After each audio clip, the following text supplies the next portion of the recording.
YouTube, how's it going? The Goat House is back with some more NFL free agency grades. I believe this is our 5th video. We got 5 videos full of these things. In the description of each video, I added which players are included in that video, which grades. We also had a trade go down a little bit ago. We were talking about on Twitter, Colts, Raiders, Yannick Ngakoue, that factored in the Chandler Jones signing. I'm going to grade that, talk about it real quick at the end of this video. So we're going to go through some free agency signing grades, and then we'll talk about the Yannick Ngakoue trade to the Colts and do a quick grading there. So a lot to go over. Check out those other videos. I put the links in the comment section along with our Twitter. If you're not following our Twitter, you're missing out. A lot going on there as things happen. A lot of thoughts, initial thoughts. So check it out. Again, those links pinned down in the comments. Here's our Twitter. It's a lot going on, a lot of news and rumors, always discussing some important things there. So answering any questions right away, always interacting with you guys. So check it out. So first one happened a little bit earlier today. Darius Williams, the corner of the Rams, was signed by the Jacksonville Jaguars. So free agency opened pretty early on Monday, and right away we heard Darius Williams was linked to the Jaguars. It took a little bit for it to happen. 3-year, $30 million. The max value is $39 million. So there's some incentives on that thing. But 3-year, $30 million. A little surprised by this. I mean, you look at the cornerback market. It's kind of been back and forth. I mean, J.C. Jackson signs for less than expected. Then Carlton Davis signs for less than expected. Charvarius Ward signs for more than expected. And then DJ Reed signed for more than expected as well. So it was like, where are we at here going back and forth? And Darius Williams signs for less than expected. I think Darius Williams is a better ball player than those two guys that got paid more money than him. With incentives, he can get above those players. But, you know, the way the Jags been spending, and I heard other teams were in on Darius Williams, why it took so long for him to sign, even though we heard right away. You know, this ended up being pretty damn good here for the Jaguars. I'm going to give him an A+. You know, I think it's less than what we expected here. So you pair him with Shaq Griffin, and they also have Tyson Campbell as well. You know, Darius Williams, when he first started, they were kind of easing him into the slot, then easing him outside. So I will add that if they do end up playing him in the slot, which I really, really, really don't think they do, then I don't like this that much, because $10 million per year for a slot corner is a lot. I really don't think that's what this is, though, because you look at what Mike Hilton, one of the best slot corners in football, what he got paid last year is, you know, a fraction of this. So I don't think he's a slot guy. I don't think he'll be played there. So that's just something to keep in mind there. But I like this deal for the Jags. The Jags are out there getting better here. Next up, we have this was a last night signing. So last night, Marcus Maye went from the Jets to the Saints in a free agency signing here, 3-year, $28.5 million. So remember, the Saints lost Marcus Williams. He got signed by the Ravens. We graded him in the last video, and he got $14 million per year, just too much for the Saints. Like, hey, we can replace him. We want to keep Marcus Williams, but let's go replace him for cheaper, because we're dealing with some cap things. We're in on Deshaun Watson. We got Teron Armstead sitting out there. So they go and get Marcus Maye, who is experienced at free and strong safety, 3-year, $28.5 million. That's $9.5 million per year. It's another deal I really, really like. I like this deal a lot for the Saints. I'm just giving out A+ right now. I like Marcus Maye. You know, we didn't see him last year much of him last year because of ACL injury.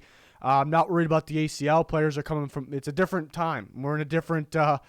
It's 2022. Players are coming back from those ACL injuries. I've heard stories of players saying when they're fully recovered, they actually feel better. I wonder what that feels like. So I'm not worried about that. I think what we saw from him 2 years ago, I thought he had a hell of a season. And I like his experience at free and strong safety. I think he'll thrive in the Saints scheme. I really do. So just stay healthy, which I think he will. I think we're going to look back on this situation after this year, maybe 2 years, and say, wow, the Saints really won that situation. They didn't pay $14 million for Marcus Williams. Instead they saved going from $14 million to $9.5 for Marcus Maye. And Marcus Maye, they're using at free and they're using at strong, mainly free. He's making some big time plays. That really worked out. I really think we're going to be saying that. Not that we're going to be saying he's for sure better than Marcus Williams. I'm just saying we're going to say that worked out. You know, saving that money and getting a pretty good player that's going to thrive in the scheme. So I like this one for the Saints. I gave it an A+. We're just giving out A+. Next up, Morgan Moses, 3-year, $15 million to the Ravens. So it's not maybe the right tackle the Ravens fans been hoping for. They've been voicing their opinion on Twitter like crazy. Every time there's a big right tackle kind of out there, they want that guy. So maybe not the right tackle that they hope for. They get some good competition in there. It's a pretty good deal, 3-year, $15 million. I know he hasn't played I think it's still it's cheaper than we would expect. I thought maybe around 7.5 would have made sense.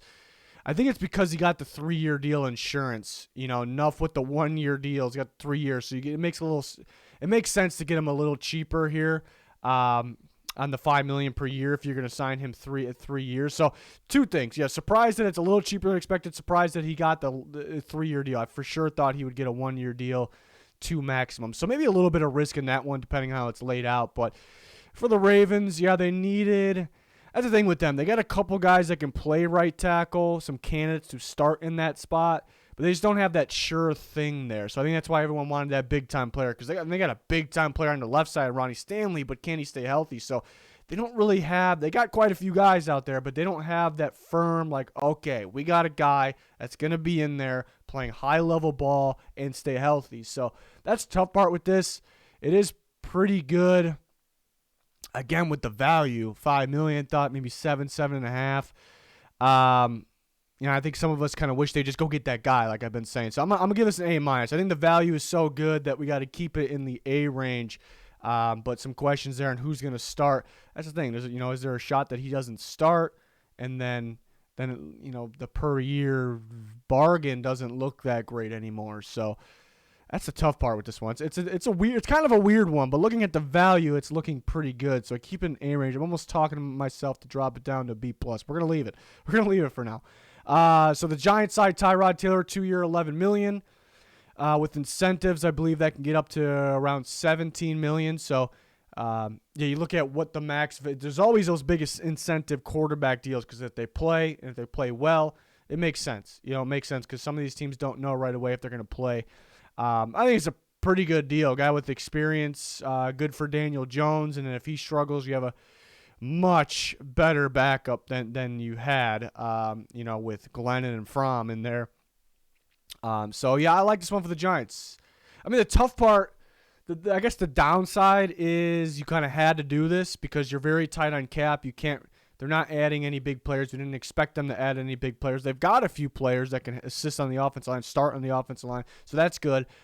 So maybe, because your money having to go towards this instead of getting, maybe a bigger of a player here. Maybe that's kind of the downside. We'll go A- for the Giants getting Tyrod Taylor, but going to be their backup. He's possibly better than their starter. We'll see, but I think he can assist with Daniel Jones.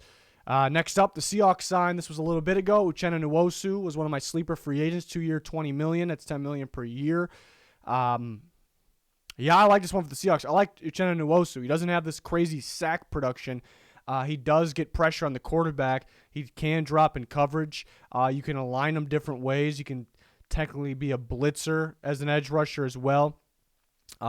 Feels like he's always around the ball. A lot of pass deflections. It feels like he shows up in some big moments. It feels like he's getting better as well. He's the type of pass rushers the Seahawks like. I thought he would end up getting more than $10 million per year.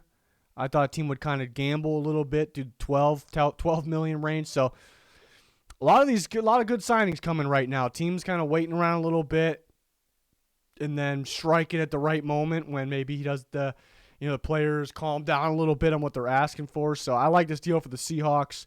It's a pretty good pass rusher for them, possibly their best right now. So, yeah, I like it. $10 million per year. Thought he'd maybe get a little bit more. Sounded like a lot of teams were interested there. Next up, Chandler Jones. This one just happened moments ago, really. 3-year, $51 million, $17 million per year. So it's kind of a surprise. We didn't expect Chandler Jones to go to Raiders because they had Max Crosby, Yannick Ngakoue. They trade Yannick Ngakoue. We'll talk about that trade at the end of this video. So then they need a pass rusher, like right at the same time. They sign Chandler Jones there. So moving to a 3-4 under Patrick Graham, so more of a fit here. Crosby's good enough to play either scheme. Chandler Jones plays in that 3-4, so it makes sense that they were in need of a guy like Chandler Jones. So 3-year, $51 million, $17 million per year. I think the $17 million per year makes a little more sense. There were some people talking maybe a little bit more than that. That didn't really make sense to me. where he's at with his age, and a little inconsistent last year. There was weeks where he's like, okay, is this the defensive player of the year? And then there was weeks where like, where'd he go? So the $17 million per year made more sense to me on 3 years. I mean, it's a lot of money. That's the range that kind of made more sense. Yeah, so it's not like a steal or anything. I like the fit. I like him with Max Crosby a lot. I think that could be definitely a dominant duo. I think it's big to have, because the Raiders sitting there watching the Broncos get a quarterback, so all of a sudden the Broncos have an offense. The Chargers are adding players. We know the Chiefs are pretty damn dominant offensively, so we got to do something about that. So I like kind of going out and getting better. I really do like that. Let's not kind of stay put. There's other teams that need pass rushers. There's other teams that need a guy like Chandler Jones, and they're sitting around, we'll kind of rely on maybe some of these young guys we got. Maybe they could be good. And the Raiders are like, hey, we don't even need this guy, but let's go get better. I love that, actually. I love that. So the more I'm thinking about it, I really like it. So I'm going to give it an A for this one. The Raiders get better with this and with this move, and they have a very good pass rush duo to compete in the AFC West, dominant AFC West. Next up, we got a bunch of other signings here, and a lot of them. So J.D. McKissick went to the Bills. He flipped. He changed his mind. He went to the Commanders. Same deal. I liked it for the Bills. I really, really like the fit. Well, I like it for the Commanders as well. It's a cheap deal. He was important to them, especially as a pass-catching back. So I gave it an A. Steelers signed a lot of A's here. Steelers signed Levi Wallace, 2-year, $8 million. It's only $4 million per year. He's experienced with the Bills. Tomlin's good at coaching up these corners as well, so I like that one. Jordan Hicks to the Vikings. I really like that deal. 2-year, $10 million. The Vikings needed somebody with a 3-4 inside linebacker since they were making that switch. Get a guy with some experience to pair with Eric Kendricks. That makes sense to me, so it's an A. Texans got Desmond King back real cheap. Slot corners seem to be cheap, but real cheap here, kind of with a proven slot corner, so I gave that one an A+. Browns signed Jakeem Grant, 3-year, $13.8 million. Surprised he got a 3-year. It's a really cheap deal. It is more years than I thought he would get. It's just the Browns they keep trying to get these kind of the speed, the speed guys to use on end arounds and screen passes. They really try to make these guys work. I mean, they had Schwartz. Maybe he hasn't worked out, so they're going to try it with Grant. So it wasn't like shouldn't have been really on the top to-do list to, sign a 3-year deal with a guy like this, but it's fairly cheap. They signed Anthony Walker, 1 year, $5 million. Other than needing an upgrade from that spot, 1 year, $5 million isn't a bad deal value-wise. There's the linebackers. There's linebackers that get paid crazy money, like the elite ones, and then there's a pretty big drop-off where it's not that much more than $5 million per year that you're getting pretty damn good ones, like in the $8 million range. So, it's not that this was a bad deal. I just kind of question the Browns' problem with trying to get better here. That's kind of my problem. I wish they would kind of go out and get, one of those $8 million range linebackers, which is actually a big upgrade for about $3 million more in that range. Because this defense can be elite. They got to strengthen up down the middle, like D-tackle, middle linebacker. So, again, not like a bad deal. I just kind of question the strategy there. Bears signed Lucas Patrick, 2-year, $8 million from the Packers. I like that I like this one, $4 million per year.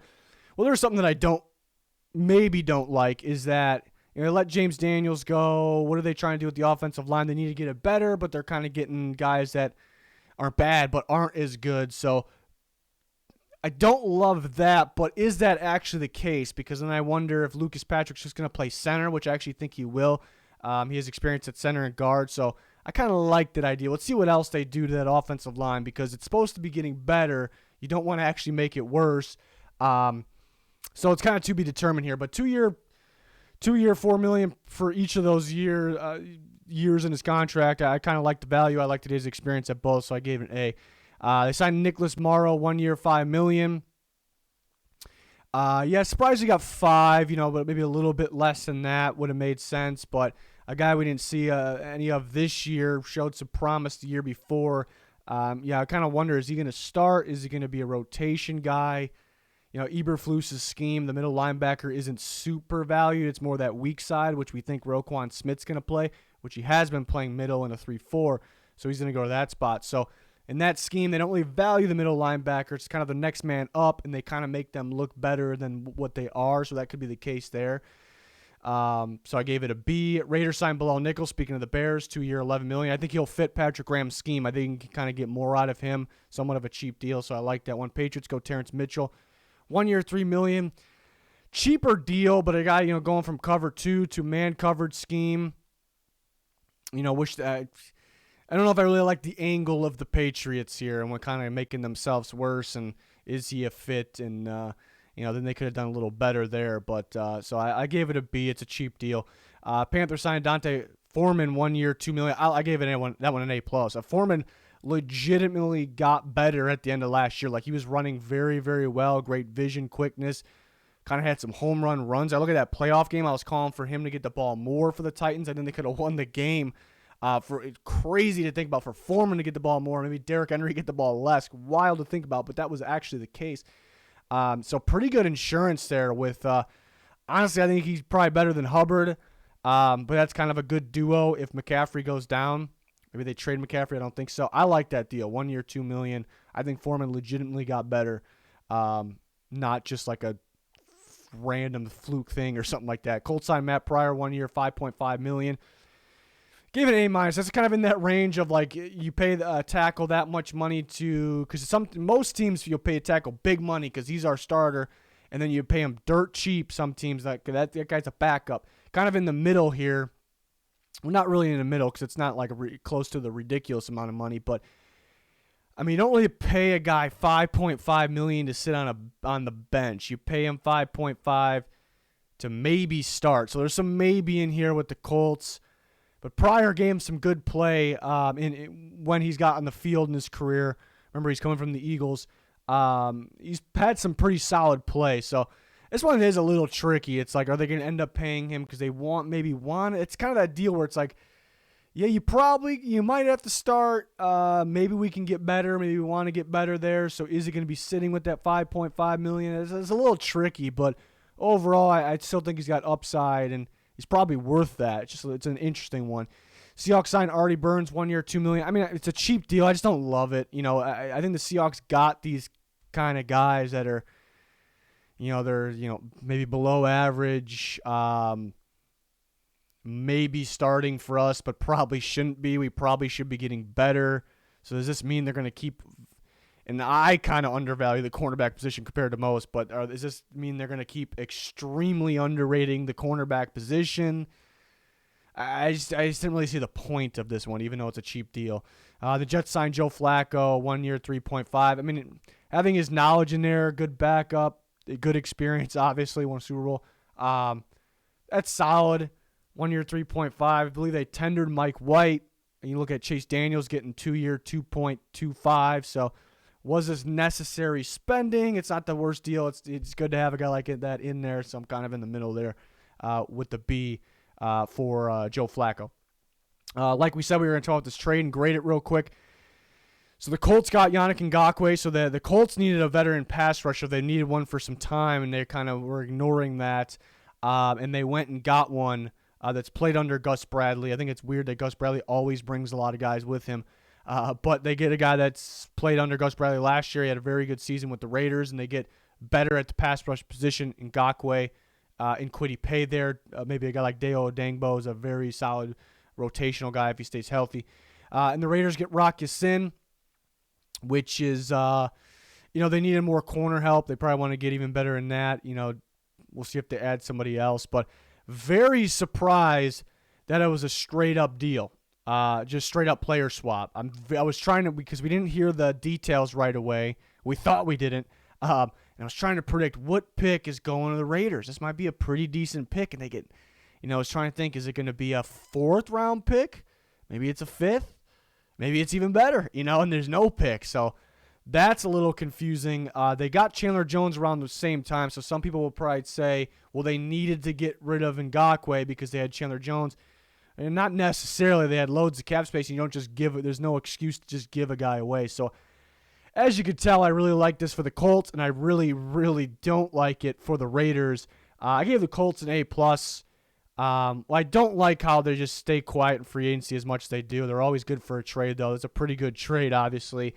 Not trading a pick away Ngakoue isn't overly expensive. I gave the Raiders an A+ for signing Ngakoue last year because the deal was very good. He played very well for them too. So yeah, the Colts get better at pass rush. They didn't, I was a little worried they were going to rely on because they're kind of famous for that, rely on development of the two last year rookies, second year guys now. But they didn't. Kwity Paye and Ngakoue looking like big time upgrade there. Looks really good with those two. Again, cheap. They didn't have to give up a draft pick. Rock Ya-Sin had his moments, but he wasn't really working out for them. I said that maybe a couple months ago, and some Colts fans attacked me. So maybe they thought Rock Ya-Sin was a lot better than what I've seen. I suppose he's had his okay moments as well. Maybe his team's just kind of picking on one side there, but yeah. So I gave that one an A+. So the Raiders, yeah, I gave it a D-. Stopped myself from giving an F because, the only good thing here is they got Chandler Jones. So they did, and I graded Chandler Jones earlier in this video, and I liked that the Raiders weren't afraid to go get better. Like, hey, we're set at pass rush, but let's go get even better. Let's get better fits. I love that. But that really shouldn't have anything to do with this. You traded Ngakoue for Rock Ya-Sin. You didn't get the right value back. You should have got a draft pick back. Just because you add another pass rusher doesn't mean it's okay to undervalue your own guy in a trade. You shouldn't have been desperate to push him out right now. I think those should have been takers, and they should have got a draft pick out of this with it, maybe even a 4th-round pick. Probably would have been fine with the 5th, but they get nothing. So a little confusing. Again, I think people will say, well, they got Chandler Jones, so it's okay. It makes sense. Well, not really. I think it's separate. I think you just can't get nothing for, almost nothing for a guy. And they get Rock Ya-Sin back, so they get another corner. But at the same time, do they think they're good with Rock Ya-Sin and Trayvon Mullen? We hope not. We hope that they get another starting corner there. And there has been talks about them possibly, trading for Bradbury or signing Stephon Gilmore. So hopefully that's the case where they do go and get better in that position as well. So don't love it for the Raiders. They should have got more. They shouldn't have. They acted like they panicked and had to do this right away. So I don't love that. But there's positives. Like if you go reverse the video and want to watch that part to make yourself feel better again, they weren't afraid to get better. They went and got better. They got Chandler Jones, and the Raiders defense, especially I love me some Patrick Graham. You guys know that. So the defense should head in the right direction. So that's the good news there. But that wraps up this video. We got a bunch of other videos out with free agency signing grades. I added the players that are included in that video in all the descriptions, so it's easier to tell which video you're looking for. But that will do it for this one. Make sure you follow that Twitter. It's very important. There's a lot of things going on right now, probably some things that I got to get to right now. So that's going to do it for this one. Thanks for watching. Goodbye.